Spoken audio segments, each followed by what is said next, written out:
ఈ సృష్టిలో అతి పవిత్రమైనవి, అతి శక్తివంతమైనవి ఏ పేర్లో తెలుసా? అవి అల్లాహకు చెందిన 99 అత్యుత్తమమైన పవిత్రమైన నామాలు.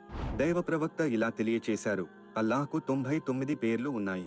ఎవరైతే వాటిని నేర్చుకుని అర్థం చేసుకుని జీవితంలో ఆచరిస్తారో వారు స్వర్గంలో ప్రవేశిస్తారు.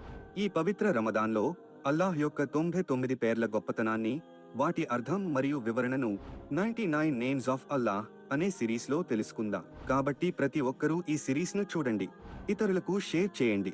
ఈ సిరీస్ మిస్ అవ్వకుండా ఉండాలంటే ఇప్పుడే సబ్స్క్రైబ్ చేసుకోవడం మరవకండి. అస్మాఉల్ హుస్నా, అల్లాహకు ఉన్న 99 నామాలలో మొదటి 2 నామాలు. 1 అర్రహ్మాన్ మరియు అర్రహీం గురించి తెలుసుకుందాం. అర్రహ్మాన్ అంటే అపారమైన కరుణ కలిగినవాడు, అత్యంత దయగలవాడు, సమస్త సృష్టి మీద విస్తృతంగా అపారంగా దయ చూపేవాడు. 2 అర్రహీం కరుణామయుడు, ప్రత్యేకంగా దయ చూపేవాడు, ముఖ్యంగా విశ్వాసులపై ఎప్పుడూ దయాపూర్వకంగా